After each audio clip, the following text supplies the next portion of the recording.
Dallas Theological Seminary's Chapel Podcast. For the benefit of our guests, I would like to introduce our president, Dr. Mark Bailey, who will be our chapel speaker today. Dr. Bailey came to Dallas Seminary in 1985 as a professor in Bible Exposition, and in 1997 he was appointed vice president for academic affairs and academic dean, and then in 2001 he was named Dallas Seminary's fifth president. Mark has been actively involved in pastoral ministry and theological education for 30 years. He's conducted many tours to Israel and the Middle East and has had the opportunity to write several books and articles.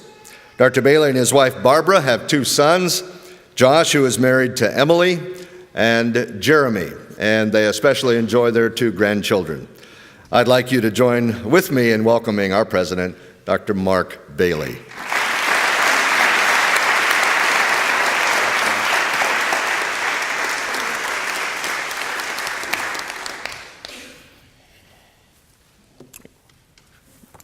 Let me add again my welcome to those of you who are here visiting Dallas on our Focus Day. We're delighted to have you. I was in my last year at Western Seminary in my master's degree program when I was invited to speak at a youth conference in the Tri-City area, and I took a little plane on what was called Cascade Airlines, and I was flying to a famous place called Walla Walla, Washington. Portland and Seattle were mentioned earlier because of the rain and the fog and the clouds, and this was what we called up there a pea soup foggy day. And we took off in this little plane, and it was one of those that back then there was no cockpit. It was only a curtain that separated 11 of us in this little tiny plane from the pilot and the co-pilot.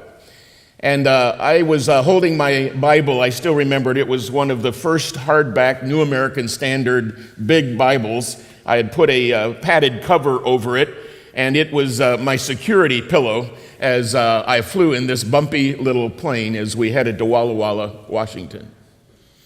As we got closer, it seemed that the fog moved in more dense, and we were not flying at a real high altitude on that particular day in that little tiny plane. But I remember the nervous conversation of the pilot and the co-pilot as we were getting ready to land and approach the landing strip at Walla Walla, Washington. They began to count down the altitude, and they were at 1,000 feet, and you still couldn't see anything. Then came 500 feet, and you still couldn't see anything. Then 300 feet, and you could still see nothing. I began thinking about my wife. We had been married just a couple of years. We had no children at the time, but the proverbial flash of your life in front of your eyes was taking place fairly rapidly. And I was thinking what I'd left behind. I'd forgotten to take an orange off the table that Barbie had left for me, but I was holding my Bible and clutching it like, if I'm going down, I'm going down with this. At about 250 feet, one of the pilots or the co-pilot said to the other, "Oh, baby, open up." And everybody in the plane moaned, And it was, at that point, nobody talked, it was quiet, and it was, we instantly knew, however, that our entire life was in the hands of one who was behind the controls of that little plane. It was a great lesson for me. And it was during that period of time that God had been working on my heart in the Psalms. And one of those Psalms that God reminded me of was a great Psalm that's many of your favorites. This is a great day at Dallas Seminary for our Focus Day. This is a great weather day at Dallas Seminary. If you listen to the news at all this morning, this is the greatest economic weekend of the year for Dallas because it's the Texas OU weekend.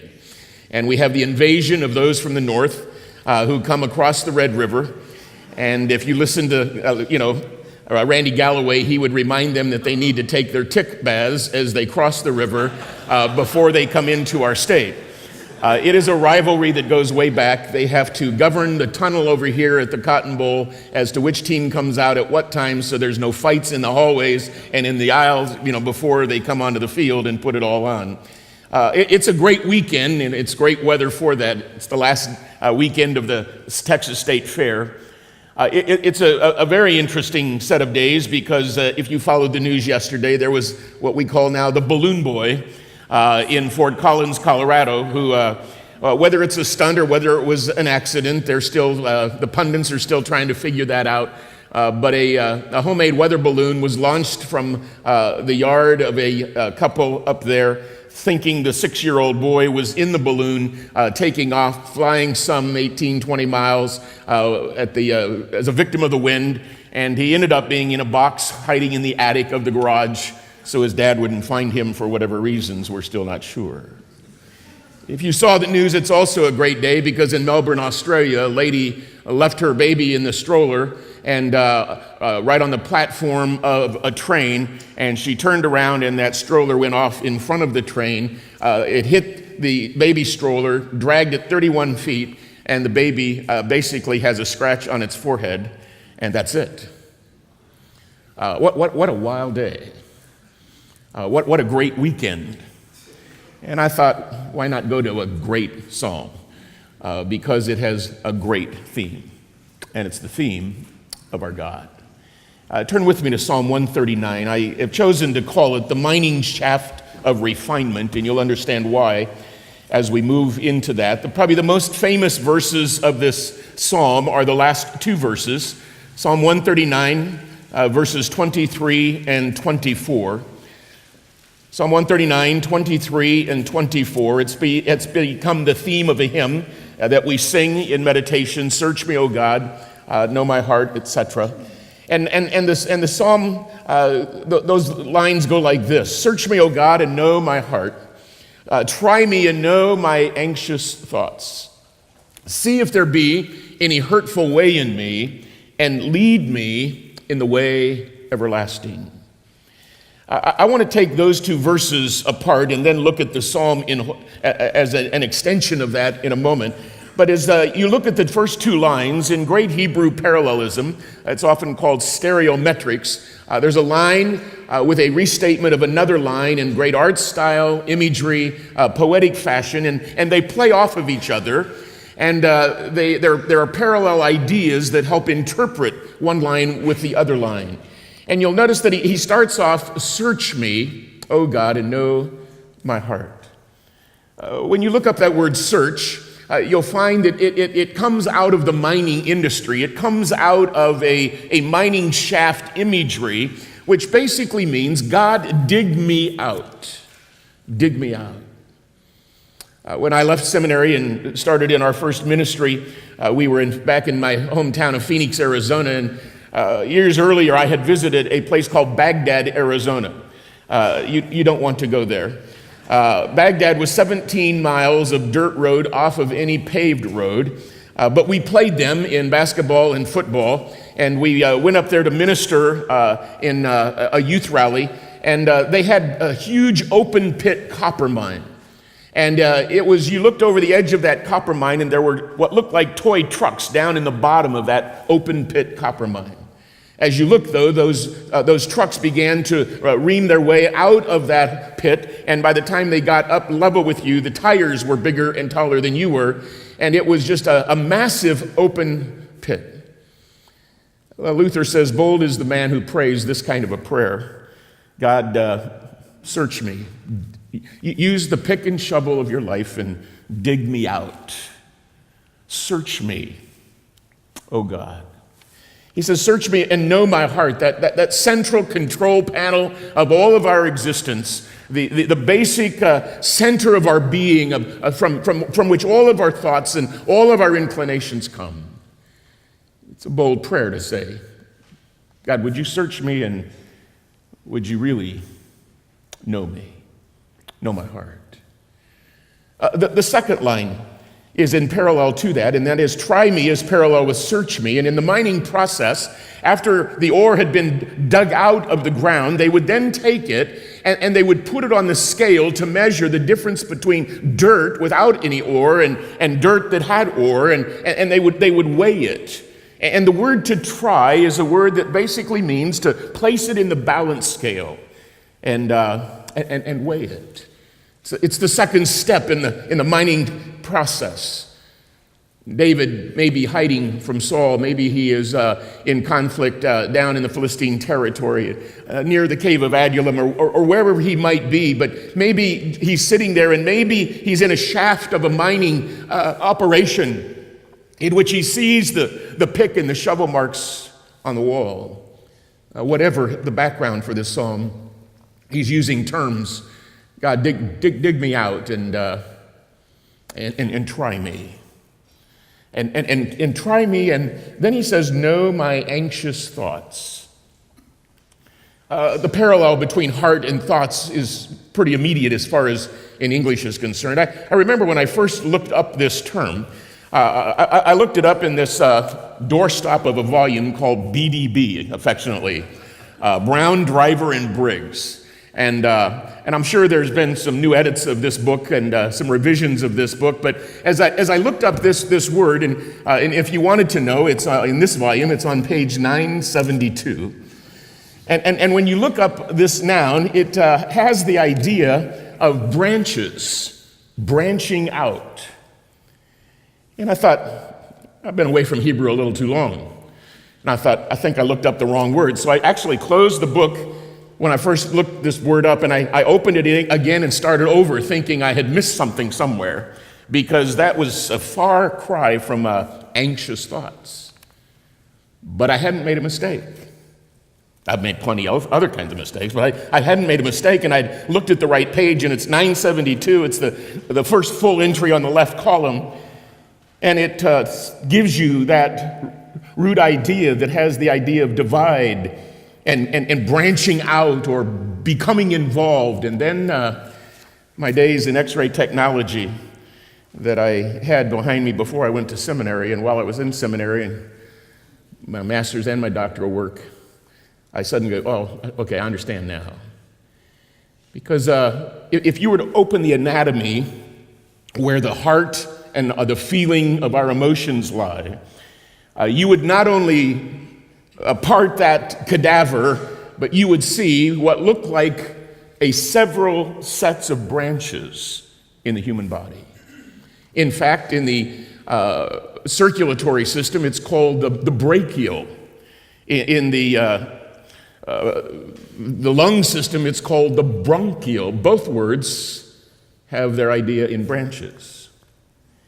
And in the Hebrew parallel, what he's saying is, God, search me and know my heart, weigh me out, try me, and know those involved, entangled, branching ideas of my life. The root idea has the word branches, but the usage which determines the meaning best to translate is this concept of involved or anxious, entangled thoughts. I don't know about you, but when I face something that is ominous, my earlobes don't bother me. I don't go, oh, my aching earlobe. When I get nervous, I don't go, whoa, my forearm is really bothering me. See, if it's a real issue, it's right here in the pit. It's plop, plop, fizz, fizz. Oh, what a relief it is, to get Rolaids or Zantac or something like that. Acid indigestion, it's in the visceral part of our being that the anxiety manifests itself. We talk about having butterflies, and we don't think of those in our foot. We think of them right here in the visceral area of feeling of our life. So he says, search me, oh God, know my heart. Try me, and in parallel to the heart, know those anxious, if I can say it, branching, fleeting thoughts. God, you know what bothers me the most. You know what raises the anxiety levels of my life. You know the fears, you know the intimidations, you know the wonderment, you understand the puzzlement I face in making decisions as to maybe where to move or where to go to school or what course to take this next semester as we have started our registration process. Maybe which channel shall I watch tomorrow?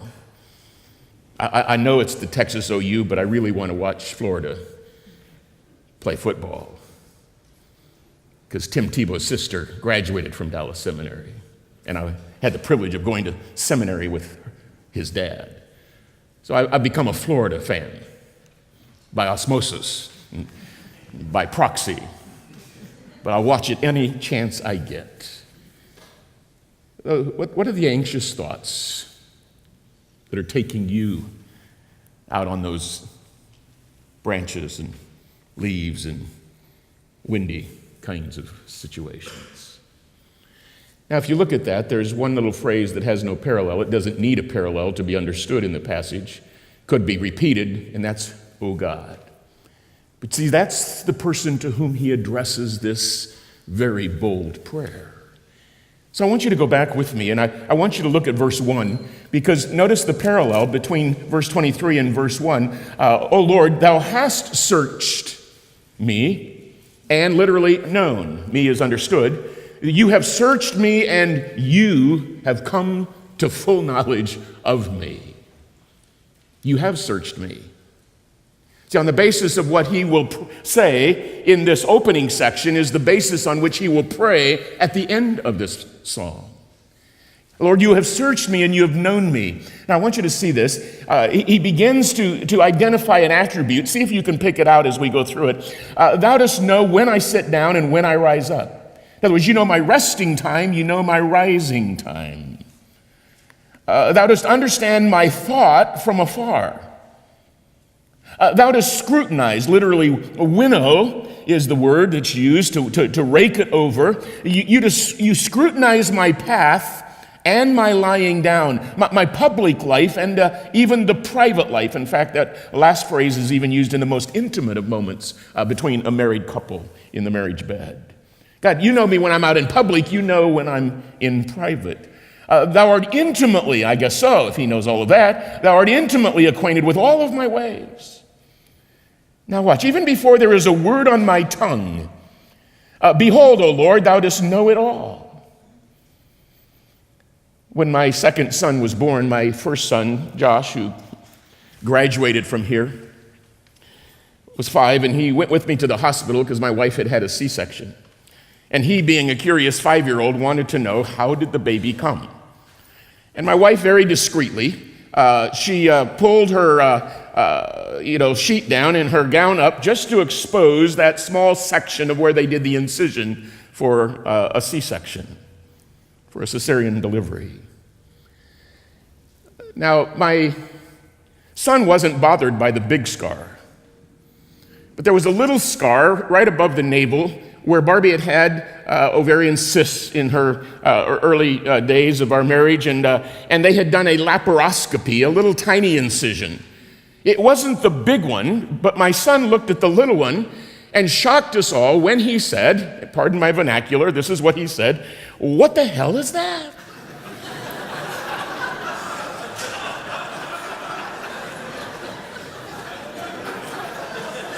We were shocked as you are right now, that I would even be so strange as to say something like that from this pulpit.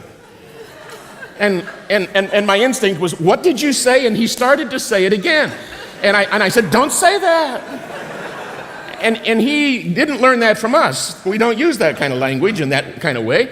But somehow, somewhere, with his buddies in the nursery with the deacon's kids, he had, he had picked up the word. So we had a conversation. That's not a word that you use like that. And so the next time we were in church, he was sitting beside me, and the pastor used the word hell from the pulpit. And my son went, "Oh no, Daddy, he used that word." And so we had a theological lesson that there is a word in which it has a good context, and there's a place in which you don't use that word. Now that was Josh, and he was 5, and we excused that, but all of us have had times where we have maybe not a swear word, but a cross word or word we'd love to have had a rope on and pulled back into our mouth. We would have loved to say, God, why did I say that? I don't know why. But God does. Even before there is a word on my tongue, the psalmist says, behold, thou dost know it all. And some wonder whether God knows the future. This one would say yes. Before there is a word on my tongue, behold, O Lord, thou dost know it all. Thou hast enclosed me, literally besieged me. It was a term that was used in warfare. Now watch this, I love this. Thou hast enclosed me behind and before. Notice, there's a hand in front, a hand in back, and then thou hast laid thy hand upon me. That's 3 hands. Before, after, on top of. Only God can do that. But thou hast besieged me behind and before and laid your hand upon me. And then he says, such knowledge is too wonderful for me. It's too high, I can't attain to it. Well, it's not hard to figure out the major theme and the attribute that's highlighted in this section. And that is that God is omniscient. What that means is that God knows everything there is to know, both now and forever. If he knows what's going to happen before I ever say it, he knows. Well, put it negatively, then there is nothing that God does not know. If God knows everything there is to know, then there's nothing that God does not know. And now let's make it personable. That means God knows us, God knows you, and God knows me intimately. He's intimately acquainted with all of our ways. God knows me when I want him to know me. Problem is, God also knows me when I don't want him to know me, because he knows everything about us. Look at the next paragraph. Where can I go from thy spirit? Or where can I flee from thy presence? If I ascend to heaven, thou art there. If I make my bed in Sheol, behold, thou art there. If I take the wings of the dawn, if I dwell in the remotest part of the sea, even there thy hand will lead me, and thy right hand will lay hold of me. Now, these are spatial relationships. See, this is the where question. If I go up, he's there. If I go down, he's there. Why? He upholds all things by the word of his power. That includes heaven and hell. That includes the grave. It includes the afterlife for the saints. God is there. I can't get away from him. Even if I wanted to. If I go up, you're there. If I go down, you're there. Now watch this. If I take the wings of the dawn, what direction is the dawn? East. Okay? Phenomenologically speaking, the sun rises in the east and sets in the west. So if I take the wings of the dawn, if I fly as far east as I can go, or, he says, if I dwell in the remotest part of the sea, think Israel, think west, you just took a bath in the Mediterranean. If I go to the remotest part of the sea, when heaven and earth at the horizon come together, as far east, you go to Tel Aviv and look west, you can't see anything out there as far as land is concerned. That's the remotest part of the sea. If I dwell in the remotest part of the sea, notice, even there your hand will lead me, and thy right hand will lay hold of me, that powerful hand.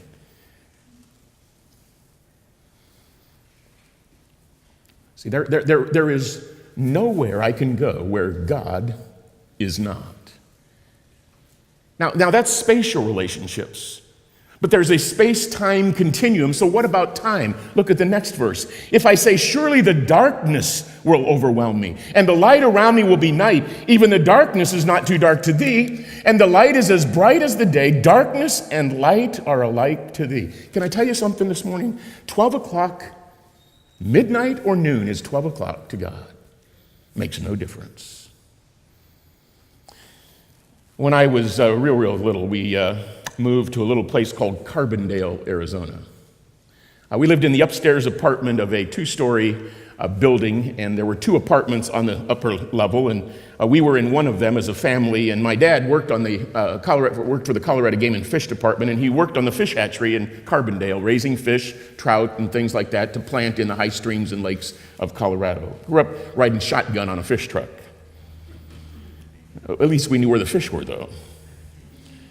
And it was great.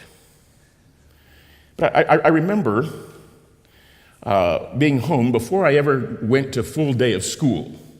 I still remember spending some days with my mother. I got locked in an old ice box. They had drilled holes in it just for stupid kids like me. And I got locked in for 4 hours one morning in the garage. I had got in, thought it was a car, closed the door just for fun, and the latch went down, and I got lost from everybody for 4 hours. It started me on a road to a little bit of being claustrophobic, about closed spaces. And but I remember Mom ultimately finding me, and the guy who took care of the fish hatchery, sort of the foreman of the fish hatchery, had come through, and they found me, and I was a mess, and I was scared. And I remember staying home with my mom, like on days like that, and on one day she was talking way too long on the phone to her friend Marilyn, a fellow telephone operator that she had led to the Lord. And I wanted Mom's attention, so I decided to get it. And what looked like a huge long hallway probably wasn't even from here to the front of this platform. But for a little guy, it was a huge long hallway. And I went out and sort of just stuck my tongue out at my mother. Sort of like, take that. She looked at me with those motherly mean eyes that are intended to discipline you before she ever gets to you. And I ran back in the back room. I got in the back closet. I pulled the doors and I got behind the clothes, and I just sat there and panted. She'll never find me. Nothing happened. I opened the doors and I looked out, and she wasn't there. And so I went back out in the room, went down and looked down the hall, and there she is, sort of looking at me from on the phone, talking to Marilyn while I'm there. And so I decided, well, if that didn't get her attention, let's go one step farther. So I not only stuck out my tongue, I gave her one of the high fives with that. You say, that's pretty innocent. Well, for that was pretty daring for a 4-year-old. And she shook her fist at me. And I thought, I'm dead. And I went back in there, closed the door, got behind the clothes, and I'm panting, she'll never find me. I did one more round of that, got back in the closet, and I'm panting, I'm thinking, I'm dead now, it's gonna be short-lived. And all of a sudden, I opened the door, and there she stood. Right there. And that's when I knew moms were omnipresent, not just God. And she gave me my choice of a hairbrush, a belt on my behind, or a flip on the mouth. Well, I'd had the belt on the behind and I'd had the hairbrush, so I chose the flip on the mouth, and that was probably the greatest discipline because I knew it had hurt her and it hurt me to know I'd hurt her, and so I'll never forget the day. She laughs about it now. I still shiver. No. But did you catch the attribute? I hope you did. Because God is not only omniscient, He's omnipresent. Whether it's space or time, it doesn't matter. Whether it's midnight or noon, it doesn't matter. God is everywhere there is to be. If God is everywhere there is to be all of the time, then there is nowhere where God is not. Which means this, folks, for you and for me, God is with us immanently. We speak of the transcendence of God and we speak of the immanence of God, but the presence of God, because it's omnipresence, is never apart from us. Now, we can separate in the relationship, and that's why the Bible exhorts us in the prophets and repeats in the New Testament, draw near to God and He'll draw near to you. It's not because He was gone. It's a term of relationship and fellowship. Because I can't get away with Him. If I go to heaven and He's there, and if I go to hell and He's there, if I go east and He's there, if I go west and He's there, midnight or noon, it doesn't matter, behind a clothes, inside a box, inside a closet, it doesn't matter. God is everywhere there is to be, all of the time. And that's why He's near, imminently near. Now God is with me when I want Him to be. God is also with me when I don't want Him to be. It's a comfort and it's a conviction, all at the same time. Well, look at verse 13. For thou didst form my inward parts. Literally, thou didst create my inward parts. Thou didst weave me, it's a good translation, didst weave me in my mother's womb. I will give thanks to thee, for I am fearfully and wonderfully made. Now, he doesn't give us the percentages. Fearful versus wonderful. But we're fearfully and wonderfully made. Wonderful are thy works, the psalmist says. My soul knows it very well. My frame was not hidden from thee when I was literally tailored in secret and skillfully wrought in the depths of the earth. Thine eyes have seen my unformed, literally embryonic, egg-shaped substance. And in thy book they were all written, the days that were ordained for me. Now watch this. Does he know the future? Is he present? When as yet there was not one of them. God knows. In fact, God has created and God has planned the calendar of your life and mine. Now, there's a lot of mystery to that.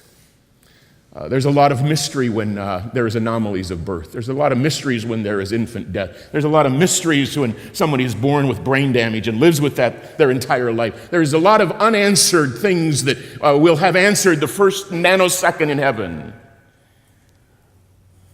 But when I read this text, I learn a whole lot. How wonderful, he says, are thy thoughts. Look at verse 17. How precious also are thy thoughts to me, O God. How vast is the sum of them. If I would count them, as they would outnumber the sand. Now I love this. When I wake, I'm still with thee. What's happened to him? He started counting the wonderful thoughts of God and fell asleep. That old movie, I forget which it is, Bing Crosby was pretty theologically right when he says, when you're worried and you can't sleep, just count your blessings instead of sheep and you'll fall asleep counting your blessings. And when you wake up, keep the calculator going because he's still with you and you're still with him. Now, what is he saying about this? God is not only omnipresent and omniscient, he's omnipotent. He's all-powerful. He has made everything that exists and everyone who exists. The cross-references with this passage that talks about it as an illustration in the human procreation aspects. John 1, Christ is the personal agent of creation that matches Romans 1 and Colossians 1, Hebrews 1, other passages throughout the scriptures in that creativity and ability of God. But he's made everything that exists. There is nothing that he has not made. By him all things have come together, and by him all things are sustained and subsist. Well, let's make it personal. God has created us intricately. We're learning more and more about that. One of our faculty members, Dr. Lanier Burns, was talking to us about some of the experiences he had this last year on his sabbatical in the field of the linkage between biblical theology and neuroscience. And we're all sitting there, eyes are starting to glaze over with the technicalities and the intricacies of his description of what he found out. But you marvel of what God has continued to allow humanity to discover about the intricacies of his creation and how things work and why things are like they are. Well, he goes on with a little imprecatory statement, I think, when he sees how great God is, and then he realizes the kind of people with whom he lives on planet Earth. He says, oh, that thou wouldst slay the wicked, O God. Depart from me, therefore, men of bloodshed. Verse 19, for they speak against thee wickedly, and thine enemies take thy name in vain. In other words, with God having such a high place in the psalmist's mind, he's going, boy, it wouldn't be good if we were just rid of all this other stuff. He says, do I not hate those that hate thee, O Lord? Now you got to put this with the Sermon on the Mount where Jesus says, love your enemies and pray for those that persecute you. Where he ups the ante for a Christian response and a Christ-like response and a God-like response to these kind of people. But in a holy war environment, do I not hate those that hate thee, O Lord? Do I not loathe those that rise up against thee? I hate them with an utmost hatred. They've become my enemies. And I think the psalmist may be in this mining shaft of God searching him and digging him out and trying him and putting him on the balance scale. He's thinking about his own life. He's thinking about God, and he's thinking about the enemies. And it's sort of like, Lord, it's you and me. Would you take care of them? And then I have a feeling that he had a second thought.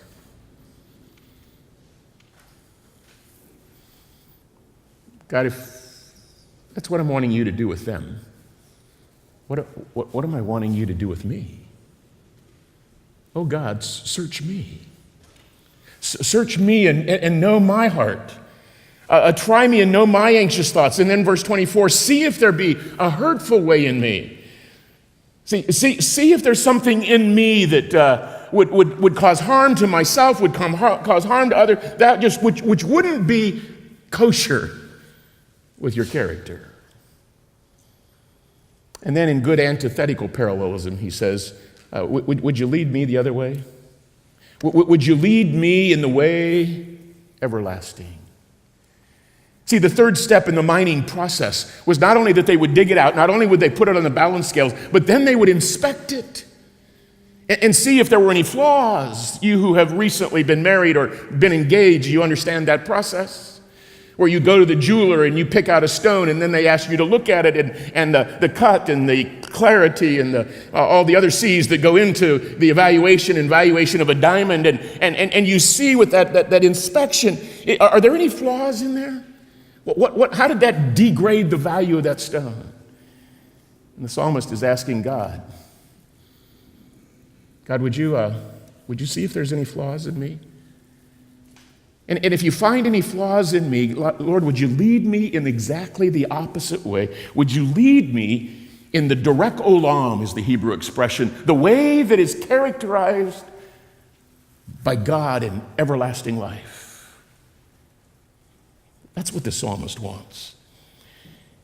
You see, when we put this together, God's discernment of our life, notice the terms, search me, try me, see me. It's that is the foundational then for God to give direction to our lives. And in this context, while there's great parallelism between the first two lines and the last two lines, as a unit, there's three statements of discernment and one statement of direction. God, take me in the other direction. Lead me in the way that leads to you. When I was in Portland, I worked for Portland Adventist Hospital. I was an X-ray technologist. And in crazy faith, I went in and said, I'd like to work from Friday afternoon at 4 o'clock till midnight on Saturday night. I need to be off on Sunday, and I need to be off Monday through Friday because I need to go to school. And I was young enough to be crazy enough, and they said, well, we don't have a shift like that. I said, I know. He said, well, we'll call you if we need you. About 2 hours later, I was sitting at home, and he called. His name was Valjean Devitt. He was the head tech at the X-ray department. He said, do you really want to work Friday afternoon till midnight Saturday night? I said, yeah, it's the only time I can work. He said, you know we're an Adventist hospital. I said, I saw that. He said, do you know what that means? I said, I think so. He said, we don't like working Saturdays. That's our Sabbath. We take that day off. That's an off day at the Adventist hospital. That's like Saturday at another hospital or Sunday at another hospital. We don't work on that day. Would you work on that day? I said, I would love to work on that day. And I began to work. One afternoon, Friday afternoon, I left the seminary and I drove over to the hospital and went in and put on my smock and got ready to take x-rays. He said, Mark, I need you to come here. And I said, he said, we've just gone, and this was in the early days of computerization. He said, we've just installed a computer. And I said, really? Because I don't know how to type. And he said, yeah. He says, you remember you used to go to the file cabinet in the 3x5 file card, and you had to find whether that patient had been here before when a new patient came in, and you had to look that up. I said, yeah. He said, we don't have to do that anymore. All we have to do is put the patient's name in the computer and push SE, which stands for search. And it'll immediately track that record, and you'll have instantly on the screen whether or not we've ever taken x-rays of that person. I said, man, that's great. That'll save us time. He said, that's what we thought. So he said, now I need to teach you the second function. He said, if somebody wants to know what exams have been done on that patient, you plug in that patient's name and you put EX in, and then you hit the program key, the go key, and that will bring out all of the examinations that patient has ever had at Portland Adventist Hospital. Whether they've had a chest x-ray or an upper GI, we've got a list of all of that. That's phenomenal. We used to have to hike down, go into the bowels of the hospital, look through the files. It's scary in the middle of the night to do that, and come back out with those x-rays, and and bring them for the radiologist or the doctor who would like to look at it. We now have we know exactly whether they're there or not. He says, yeah, that's why we did it. I said, what's the next function? He said, it's called PR. It's not public relations, it's printout. And he says, if the doctor wants the report on those exams that were done on that patient, you put the patient's name in, you hit the exam, you push the PR key, and down at the end of the hall in triplicate, on a sprocket drive, you hear and a printout is coming out with 3 copies of that report from the radiologist. One goes to their doctor, one goes to the radiologist, one goes to the files. I said, that's terrific. That'll save us all kinds of time. And then I had a panic thought. I don't know how to type. And I said, Val, well, what happens if I make a mistake? He said, Mark, we've thought about you. I said, what is it? He said, if you make a mistake, all you have to do is enter that back in and push DE. That stands for delete. And whatever mistake you made will be erased. But he said, now careful, because it'll be permanently erased. So he says, be careful how you use that key. Years later, I thought, search, examine, print out, see. God, have you made provision for me? And God would say, I've made provision for you all. If you confess your sins, he's faithful and just to forgive you of your sins and to delete the record of all unrighteousness, to forgive you, cleanse you. The psalmist, because of what he thinks about God, has thoughts of protecting the reputation of God, but he also has thoughts that if he's going to be qualified to help protect the reputation of God and honor God as God, he knows that God has to desperately work in his own life because we're desperate without him. Father, thank you for making provision not only to know us. Thank you for being with us. No one knows us like you know us because you made us. And no one has the capacity to change us and to change not only our eternal, but even our temporal direction in a way that would go toward you like you can. May we be more conscious and more committed to let you do this in our lives, we pray. Every day. In Jesus' name, amen. God bless you. Have a wonderful weekend. It's a great day. You're dismissed.